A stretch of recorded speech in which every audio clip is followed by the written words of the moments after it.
ও হচ্ছে আর্মির জন্য ট্রাই করেছিল, আর্মির চাকরির জন্য। আর্মিরা অবশ্যই দেশের জন্য গর্বের একটি পেশা, কারণ দেশকে রক্ষা করার জন্য তারা কাজ করছে। কিন্তু সে এখন যে পেশায় আছে, অর্থনীতিতে বিচার করতে গেলে কিন্তু সে আরও ভালো কিছু করবে লাইফে, তাই না? এবং চাকরির প্রতি নির্ভরশীলতা কমিয়ে আমাদেরকে কারিগরি দক্ষতায় দক্ষ হতে হবে, তাহলে দেশকে আমরা অনেক দূর নিয়ে যেতে পারবো। কিন্তু এটাই কি সবচেয়ে অনেক বড় বিষয় না, যে প্রশিক্ষণ নিয়ে 2 মাসের ব্যবধানে সে সেন্ট্রাল প্রসেসিং ইউনিট রিভলভ করে রান করে দিচ্ছে। সে বিগিনার কোর্স করেছে আমার কাছে, একদম বিগিনার কোর্স। অন করার পর এবারে অন করে আমি ওকে দিয়ে দিয়েছি, কাজ করো তো কি অবস্থা। তুমি চেক করো নাই? আমি চেক করি নাই স্যার। পরে ওই দিল আর কাজ করলো, মানে লক খুললো, লক মানে এটাতে ইস্যু ছিল যে মানে টাচ নট ওয়ার্কিং, ডিসপ্লেতে কাজ করে না। তো আমি দেখলাম যে কাজ করছে, তো আমি পুরা ঘামে শেষ। আসসালামু আলাইকুম রহমতুল্লাহ, আশা করি সবাই ভালো আছেন। আমরা আসলে কর্মযজ্ঞ, অত্যাধিক ব্যস্ত, খাওয়া, ঘুম, নাওয়া মানে কি গোসল, কোনো কিছুরই ঠিক নাই। এর মাঝে আবার মাঝে মধ্যে মেহমানরা আসে, মেহমানদের সঙ্গে কিছুটা সময় দিই। রাকিব এসছে এবং আমার অ্যাসিস্ট্যান্টের মাধ্যমে আমার কাছে একটু নক দিয়েছে যে একটু কথা বলতে চাই এবং তার সাকসেসের কোনো একটা বিষয় নিয়ে শেয়ার করবে। আমি নিজেও জানি না, আর আমি আগে শুনতেও চাই না, কারণ হচ্ছে কি এক্সাইটেড, মানে একটা ব্যাপার থাকে যে কোনো একটা সুসংবাদ যেন আমরা, মানে যে সুসংবাদ প্রাপ্ত হয়েছে তার মুখ থেকেই মূল অনুভূতিটা আমরা যদি শুনতে পারি তাহলে ভালো লাগবে, তাই না? এবং আপনি সিনেমা দেখার আগে সিনেমার হিস্টোরি যখন শুনে আবার সিনেমা হলে যা বসছেন, তখন সেই ফিলটা থাকবে না, কারণ জানেন তো যে ভিলেন কখন মরবে আর নায়ক কখন জিতবে। ঠিক আছে না? তো রাকিব কোন ব্যাচের ছাত্র আমাদের? আমি স্যার 91তম ব্যাচ। 91তম ব্যাচ, নাও 93, তার মানে জাস্ট এক ব্যাচের আগে। হ্যাঁ, তাহলে কাজে বসা কয়দিন হয়েছে প্রশিক্ষণের পরে? প্রশিক্ষণের পর স্যার আমরা তো যাওয়ার পর থেকেই চেষ্টা করছি যে ব্যবসা প্রতিষ্ঠানে একটু মন দেওয়ার জন্য, কারণ 2 মাস একটা লম্বা গ্যাপের পরে আমরা বাসে যাওয়ার পরে স্টার্ট করছি। ব্যবসার তো কিছু মানে রেডি হওয়ার একটা ব্যাপার ছিল, প্রস্তুতির ব্যাপার ছিল। ব্যবসায় বসা কতদিন হয়েছে? যাওয়ার 2-3 দিন পর থেকেই স্যার শুরু হয়ে গেছে। যাক আলহামদুলিল্লাহ, তার মানে 2 মাসের মতো তুমি ব্যবসা অলরেডি। হ্যাঁ, 2 মাসের মতো কাজে বসে আছে রাকিব। এখন আমি জানি না, ও কিছুক্ষণ আগে এসছে, আমার সাথে দেখা করেছে, আমি এক কাপ চা খাওয়াইছি, কিন্তু ক্লাসের কারণে আমি কিন্তু ওর সাথে কথা বলতে পারিনি। তোমার কোনো বিষয় বলতে চাচ্ছিল সম্ভবত? জি স্যার, সবাইকে আসসালামু আলাইকুম। আমার পরিচয় হলো, আমি মোহাম্মদ আব্দুর রাকিব, রাজশাহীতেই আমার বাসা। রাজশাহী থেকেই মানে আসছি আর কি এখানে। স্যারের ভিডিও দেখার পর মানে মনে হলো যে স্যারের কাছে যাই, এবং স্যারের অনেক ভিডিও এবং সব কিছু দেখার পরে মনে হলো যে না, এখানে যে আমি মনে হয় কিছু শিখতে পারবো, সেই কারণে স্যারের কাছে আসা আর কি। তো আমি আসলে কখনো অনুভবও করতে পারি নাই, মানে ভাবতেও পারি নাই যে আমাদের রাজশাহীতে এরকম একটা সুন্দর একটা প্রতিষ্ঠান আছে, global knowledge international training institute. আমি এই প্রতিষ্ঠানের বিষয়ে মানে আমি মোবাইল ঘাটাঘাটি করতে করতে তার আগে থেকে আমি ভাবছিলাম যে কাজটা শিক্ষা প্রয়োজন, তো কোথায় যাব, কোথায় শিখবো। তো এলাকার এক বড় ভাইকে ফোন দিলাম, তো ভাইয়া বললো যে আমি যেখানে শিখেছি একটা দোকানে, তো ওখানে তুমি শিখতে পারো।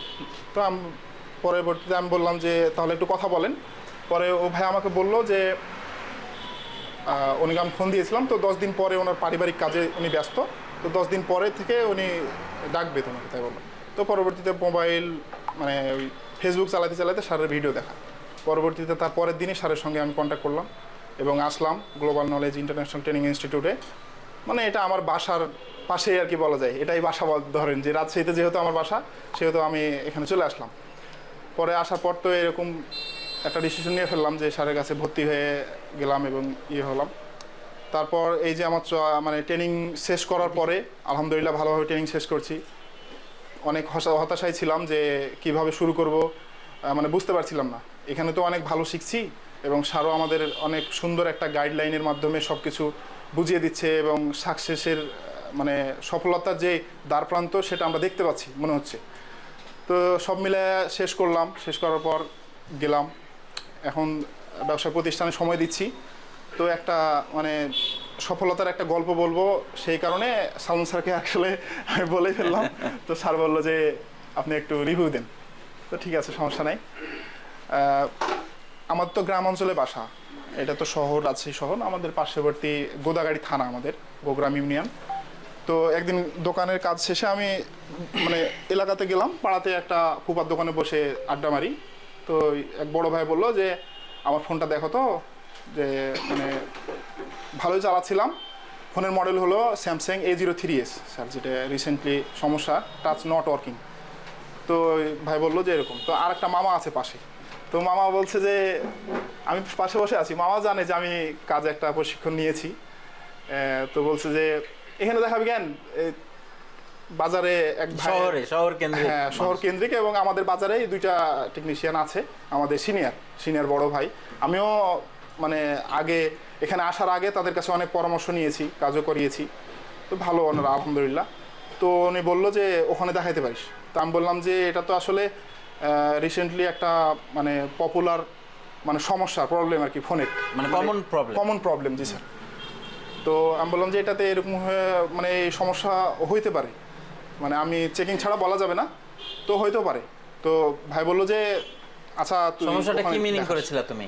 আমি সমস্যাটা স্যার, যেহেতু কমন মডেল A03s এবং পুরা বাংলাদেশে তো এই সমস্যাটা এখন চলছে অলরেডি, যে টাচ নট ওয়ার্কিং সমস্যা হলো সিপিইউ থেকে, ওটার লাইনটা সিপিইউ থেকে আসে এবং ওখান থেকে এই প্রবলেমটা হইতে পারে। তো ভাইয়া বললো যে তাহলে দেখি, তাই বললো। তা আমি বললাম যে আমি করে দিব, সমস্যা নাই, দেখবো, আমি চেকিং দিয়ে সব কিছু দেখে শুনে দেখবো যে কী সমস্যা, এবং আশা করছি হবে ইনশাল্লাহ। তো আমার ওই মামাটা বললো যে তুই ওখানে দেখাস, ওখানে ভালো হবে। তা আমি বললাম তো দেখান আপনি, সমস্যা নাই, যেহেতু আমাদের বড় ভাই, আপনি পরামর্শ নিতে পারেন যেখানে ভালো। আমার এলাকায় জি দুইটা টেকনিশিয়ান আছে, বড় ভাই, আমাদের শ্রদ্ধেয় বড় ভাই। আমি তাদেরকে ছোট করছি না, আর এটা উচিত না করা। না ছোট করার দরকার নেই, আমরা নামও মেনশন করছি না। তবে বিষয়টা হচ্ছে কি, মানে এখানে যারা আছে তাদের তো আসলে কনফিডেন্টের একটা জায়গা দরকার, মোটিভেট করা দরকার, যার কারণে কিছু সফল গল্প আমাদেরকে অবশ্যই অনুপ্রেরণা যোগাবে, তাই না? বিষয়টা এরকমই। হ্যাঁ জি স্যার। তারপর আমি বললাম যে নেন, আপনি বড় ভাইয়ের কাছে পরামর্শ নিতে পারেন, কিংবা ওখানেও করাইতে পারেন, ওনারা পরামর্শ কি দেয় এটা দেখতে পারেন। তো পরবর্তীতে ওনারাকে দেখায়, ফোনটা দেখানোর পর ওরা বলছে যে মানে যে সেদিন রাত্রে ঘটনা, তার পরের দিন ওনাকে দেখাচ্ছে। দেখার পর উনি ফোন ডিসঅ্যাসেম্বল করছে, করার পর তখন ডিসপ্লে বেজ খুলে টুলে লাগায় টাকার পর বলেছে যে এটা ডিসপ্লে থেকে সমস্যা, ডিসপ্লে চেঞ্জ করলে হয়ে যাবে, উনি তাই বলেছে। তো আমার বড় ভাই বলেছে যে আমার তো ছোটো ভাই একটা প্রতিষ্ঠানে কাজ শিখেছে, তো দেখি তাহলে আমার ছোটো ভাইকে দেখে কি বলে, ওনার একটু ইয়েটা দেখি যে ও কীভাবে কাজ শিখলো, 2 মাস যেহেতু শিখে আসলো, কীভাবে কতটুকু কাজ শিখেছে। তোমার কথা বলছি? জি স্যার, আমার কথা। তো বললো আপনি লাগাই দেন, আমি দেখবো ওখানে। তো বললো যে আরেকটা বড় ভাই, মানে উনি যাকে দেখাইছে তার আরেকটা সিনিয়র ভাই, মানে ওনার কাছেও কাজ শিখছে।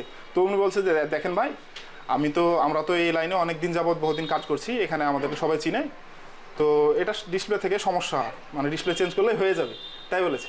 তো বলেছে তাহলে হ্যাঁ যদি হয় তাহলে দেখি, আর ওখানে না হলে তখন আমি দেখাবো অবশ্যই। তা আমাকে নিয়ে এসে বলার পর বললো যে এই সমস্যা, ডিসপ্লে সমস্যা। তা আমি বললাম যে দেখি তাহলে আমি বললাম না, এটা সিপিইউ রিবল করতে হবে, সিপিইউ রিবল করলে এটা আলাদার মধ্যে হয়ে যেতে পারে। তো বলছে না ওরা তো টাচের কথা বললো। তা আমি বললাম যে না, আমি চেকিং দিয়ে এটা 100% আপনার সিপিইউ রিবল করাই লাগবে। তো উনি বললো যে তাহলে করে দাও, তাই বললো। তো পরে আমার ভিতরে একটা কনফিডেন্স আগে থেকেই আছে, এখান থেকে যেহেতু আমি global knowledge international training institute, একটা ভালো বাংলাদেশের একটা সেরা প্রতিষ্ঠান থেকে প্রশিক্ষণ নিয়েছি সেই সূত্রে। তো আমার কাছে মানে যে যেসব আইসির কাজ করতে যেসব মানে ইয়েগুলো লাগে, টুলসগুলো লাগে, সেগুলো সম্পূর্ণ নাই, পুরো আমার নেওয়া হয় নাই। পরে ওই যে একটা আসলে হাস্যকর জিনিসটা হয়ে যাচ্ছে যে আমি যখন ওই যে আইসিটা উঠাবো, মানে আইসি উঠানো আমি ওই পর্যায়ে চলে গেছি যে সব ডিঅ্যাসেম্বল করে আইসিটা উঠাবো, আমি হট এয়ার গান দিয়ে হিট দিচ্ছি, তাও আমার মনে নাই যে আমার কাছে আর্ট নাইফটা নাই, যে উঠাবো একটা বড় বস্তু দিয়ে তো উঠাইতে হবে, ওটা নাই, হিট দিয়ে কমপ্লিট। পরে আমার কাছে আছে যে সার্জারি ব্লেড আছে, যে ছোট ছোট সার্জারি ব্লেডগুলো ওগুলো আছে। তা আমি মানে আগে থেকেই মানে ওই অনেক এক্সাইটেড ছিল, হ্যাঁ কাজটা করতে হবে আমাকে, কিন্তু আমার কাছে যে অস্ত্র নাই সেটা ভুলে গেছি। পরবর্তীতে আমি বলছি যে ওটা তো নাই, তাহলে তো হবে না, তাহলে হিট দিয়ে দেখা যাচ্ছে যে আমি ওই লিডগুলো গলিয়েও ফেলেছি, মানে একটু চাড়া দিলে উঠে যাবে জিনিসটা। তো পরে আমি আবার খুব ভয়ে ওই মানে হিটটা তো প্রচুর পরিমাণে, তো মানে যেখানে আইসির কাছে প্রচুর পরিমাণে হিট থাকে, পরে হাত দিলেও তো সমস্যা। পরে আমি তাও সাহস করে ওই সার্জারি ব্লেড দিয়ে একটু উঠিয়ে দিলাম। পরে উঠিয়ে যখন কমপ্লিট হলো তখন আমি ওই হট এয়ার গানটা মানে স্ট্যান্ডে রেখে তারপর আমি ভাবছি যে আসলে কি কাজটা করলাম আমি, এটা তো করা উচিত না। তো আমি খুবই এক্সাইটেড ছিলাম। পরবর্তীতে আমার একটা মাথায় আছে যে যেহেতু বড় ভাই টেকনিশিয়ানরা বলেছে যে না টাচের সমস্যা, মানে ডিসপ্লের সমস্যা, ডিসপ্লে চেঞ্জ করলে হয়ে যাবে, আর আমি বলেছি যে না, মানে আমার ভিতরে একটা চ্যালেঞ্জিং বিষয় কাজ করছে যে না আমি বলেছি এটাও মানে আমাকে প্রমাণ করতে হবে এরকম। তো আমি পরবর্তীতে রিভল করলাম। পরে যখন ডিসপ্লে ওঠানোর আগে একটা ঘটনা, আমি কিন্তু মানে সাহস পাচ্ছিলাম না। পরে আমি তো ওই যে আমাদের সুজন স্যারকে ফোন দিলাম যে স্যার এই ঘটনা, তো এই বিষয় তো কী করা যায় স্যার, আমি তো মানে বসে আছি, মানে কী করবো ভাবতে পারছি না। তো বলছে যে না আপনি উঠান, সমস্যা নেই। পরে স্যার সাহস দিল, আবার স্যার আমি বলছি স্যার উঠাবো, তো বলে স্যার আরে উঠান, সমস্যা নাই, কোনো সমস্যা হবে না। পরে আমি উঠাই ফেললাম। উঠানোর পর আবার রিভল টিবল করার পরে আবার লাগাবো, তার আগে তখন আমি স্যারকে আবার ফোন দিলাম যে স্যার সব কমপ্লিট, এখন কী করবো? তো বলছে কী করবেন, লাগান। পরে আমি বলছি যে পারবো স্যার? তো বলছে না অবশ্যই পারবেন, সমস্যা না, লাগান, কোনো ভয় নেই। পরে লাগানোর পর আমার আর একটা ফ্রেন্ড ছিল, ছোটো থেকেই একসঙ্গে আমরা মানে লেখাপড়া করছি, আমি পরবর্তী ও আছে। তো ও দেখতে পাচ্ছে যে আমি খুব মানে একটু ভয়ে ভয়ে নার্ভাস ফিল করছি অনেক। পরে বলছে কি সমস্যা তাই বলছে, ও দেখছে কিন্তু আমাকে, আর আমি স্যারের সঙ্গে কথা বলছি, বলছে লাগান। পরে লাগানোর পর ভয়ে ভয়ে আমি আর মানে ফোন যে অন করবো, মানে বাটনটা যে চেপে ধরবো, এই শক্তিটা মনে হচ্ছে আমার কাছে নাই স্যার। আমি এত মানে নার্ভাস ফিল করছি। পরবর্তীতে তাও ওইভাবে হাত কাঁপছে, এই করছি। পরে অন করার পর দেখছিলাম অন হয়ে গেল, মাশাআল্লাহ। আমি তো মানে তারপর মানে আমার মনে হচ্ছে ভয়ের মানে ইয়েটা মানে আরো বেড়ে গেল যে ফোন অন হলো, এখন স্টার্ট হওয়ার পর কাজ করবে কি করবে না, এরকম একটা বিষয়। পরবর্তীতে যখন অনেকক্ষণ সময় লাগছে, মনে হচ্ছে মানে একটা সেকেন্ড মনে হচ্ছে যে 10 ঘন্টার মতো সময় যাচ্ছে এরকম, মানে ফোনটা যে মানে পুরোপুরি অন হবে এরকম সময়। পরবর্তীতে অন হলো। পরে আমার ফ্রেন্ডের নাম হলো দেলোয়ার, মানে আমারই কাকু হয় আর কি। তো উনি বসে আছে, তো উনি বলছে যে আমার সাথে তুমি ফোনটা অন করো না হলে তার আগে। তো বলছে না করো, সমস্যা নেই। পরে অন করার পর এবারে অন করে আমি ওকে দিয়ে দিয়েছি, বলছি কাজ করো তো, কি অবস্থা। তুমি চেক করো নাই? আমি চেক করি নাই স্যার। পরে ওই দেলোয়ার কাজ করলো, মানে লক খুললো, লক মানে এটাতে ইস্যু ছিল যে মানে টাচ নট ওয়ার্কিং, ডিসপ্লেতে কাজ করে না। তো আমি দেখলাম যে কাজ করছে, তো আমি পুরো ঘামে শেষ লাস্টের বেলায়। পরে ও সব কিছু চেক দিল, বাটনে মানে নাম্বারগুলো সব টিপে টিপে দেখলো, তারপর লক ছুটালো, তারপরে এমনি ক্যামেরা সব কিছু দেখার পর তো বলছে না ফার্স্ট টাইম সাকসেস। জি স্যার, পুরো একদমই ফার্স্ট টাইম, একদম ফার্স্ট। এবং আমরা এখানে যে প্রতিষ্ঠানে যে সব মানে আইসি গুলো উঠিয়েছি, লাগিয়েছি, রিভল করেছি, এগুলো তো পুরা স্যার মানে ডেড ফোনের, পুরো ডেড ফোনের এবং অকেজো ফোনের। না, মানুষের ডাক্তারকে যদি মানুষ দিয়ে ওকে মানে রানিং মানুষ দিয়ে যদি ওকে এই সার্জিক্যাল কাজগুলো শেখানো হয়, তাহলে তো অনেক মানুষকে মেরে ফেলে তারপরে কিছু মানুষকে বাঁচানোর যে শিক্ষাটা শিখতে হবে, তাই না? তো নিয়মিত হচ্ছে যে আপনি মরা জিনিসের উপরে অ্যাপ্লাই করবেন। আর পৃথিবীতে ব্যাঙ আছে, যার কারণে ব্যাঙের উপরে এক্সপেরিমেন্ট চালায়, তাও তো জীব হত্যা করতে হয় আমাদেরকে। তো মোবাইল ফোন, আমরা এরকম মোবাইল ফোন রানিং ফোন পাই, তো কোথায় পাই? ভাঙড়িপট্টিতে অনেকেই কিন্তু পাই 200 টাকা 100 টাকা। আমরা প্রচেষ্টা করতে পারি। সব বিষয়টা হচ্ছে কি প্রশিক্ষণ আর হচ্ছে কাজ, দুটো আলাদা বিষয়। ও দেখেন সাকসেস হয়েছে কিন্তু কনফিডেন্ট এখনও কম। কিন্তু এটাই কি সবচেয়ে অনেক বড় বিষয় না, যে প্রশিক্ষণ নিয়ে 2 মাসের ব্যবধানে সে সেন্ট্রাল প্রসেসিং ইউনিট রিভলভ করে সেট রান করে দিচ্ছে। সে বিগিনার কোর্স করেছে আমার কাছে, একদম বিগিনার কোর্স। এমন না যে সে 10 বছর থেকে সে টেকনিশিয়ান ছিল এবং এখানে সে অ্যাডভান্স করেছে, এরকম কিছু না। তো সব মিলিয়ে আসলেই ভালো লাগার বিষয় যখন রাকিবরা সাকসেস হয়, তাদের অনুভূতিগুলো ব্যক্ত করে। অনেকে আছে সুযোগ পায় না, যেহেতু আমাদের ম্যাক্সিমাম ছাত্ররা দূর দূরান্তের। ও হচ্ছে আর্মির জন্য ট্রাই করেছিল, আর্মির চাকরির জন্য। আর্মিরা অবশ্যই দেশের জন্য গর্বের একটি পেশা, কারণ দেশকে রক্ষা করার জন্য তারা কাজ করছে। কিন্তু সে এখন যে পেশায় আছে, অর্থনীতিতে বিচার করতে গেলে কিন্তু সে আরও ভালো কিছু করবে লাইফে, তাই না? এবং চাকরির প্রতি নির্ভরশীলতা কমিয়ে আমাদেরকে কারিগরি দক্ষতায় দক্ষ হতে হবে, তাহলে দেশকে আমরা অনেক দূর নিয়ে যেতে পারবো। তো আমার মনে হয় রাকিব, এখন তোমার ফিলিং কি, যে তোমার চাকরি হয়নি কিন্তু তুমি টেকনিশিয়ান হয়েছো, এখন কি মনে হচ্ছে?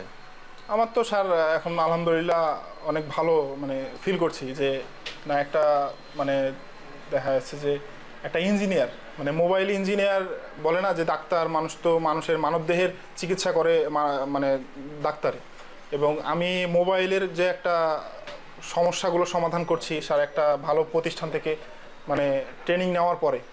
মানে আমি আগে ভাবতাম যে এসব কাজ এখনও অনেক মানে টেকনিশিয়ান আছে যারা আগে থেকে কাজ করে, আমাদের গ্রামাঞ্চলে আছে, শহরে আছে, যারা বেসিক সম্বন্ধেই জানে না, এবং কোন কাজটা কিভাবে করলে দেখা যাচ্ছে যে সাকসেস হবে এটাও দেখা যাচ্ছে যারা মানে অন্ধের মতো করে, আন্দাজে দেখা যাচ্ছে যে বিষয়টা করে, হিট টিট দিয়ে দেখা যাচ্ছে একটা ভালো জিনিসকে নষ্ট করে ফেলে। তো আমার আলহামদুলিল্লাহ অনেক ভালো আমি ফিল করি এখন যে আমি একটা ভালো প্রতিষ্ঠানে দেখা যাচ্ছে যে প্রশিক্ষণ নিয়েছি, এবং আমি কাজগুলার লাইনগুলো জানি, আমি পারি, আমি সব কিছু জানা আছে আমার, আমি ভালোভাবে সব কিছু শিখেছি, এবং কোনো জায়গাতে আমি দেখা যাচ্ছে যে নার্ভাস ফিল করার কারণে দেখা যাচ্ছে একটু ভুল হবে আমার ফার্স্ট টাইম, যেহেতু আমি একবারে নতুন, পুরাই নতুন। আমাদের এখানে বড় ভাইরা অনেক আসে যারা দেখা যাচ্ছে যে 2 বছর 5 বছর 10 বছর 15 বছরও কাজ করেছে, ওদের অভিজ্ঞতা আছে, কিন্তু আমরা যারা নতুন একবারে পুরান তাদের কোনো মানে অভিজ্ঞতাই নাই, এবং আমরা কিছু জানি না একবারে মানে সেই জায়গা থেকে এই পারফরম্যান্সটা অনেক বড় ছিল। আর একটা তালি হবে রাকিবের জন্য। এবং আমরা আশাবাদী রাকিবের কাছে স্থানীয় বা অনেক দূর দূরান্ত থেকে কাস্টমারও আসবে, এবং আদার্স যেসব টেকনিশিয়ান আছে ব্যর্থতার জায়গাগুলো রাকিবের কাছে এসে রিকভার করবে, এটা আমরা আশাবাদী ইনশাআল্লাহ।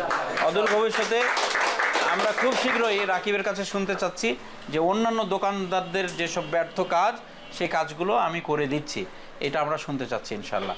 এবং নেক্সট মাইল ফলক হচ্ছে টেকনিশিয়ানকে সাপোর্ট করা। জি স্যার, ইনশাআল্লাহ।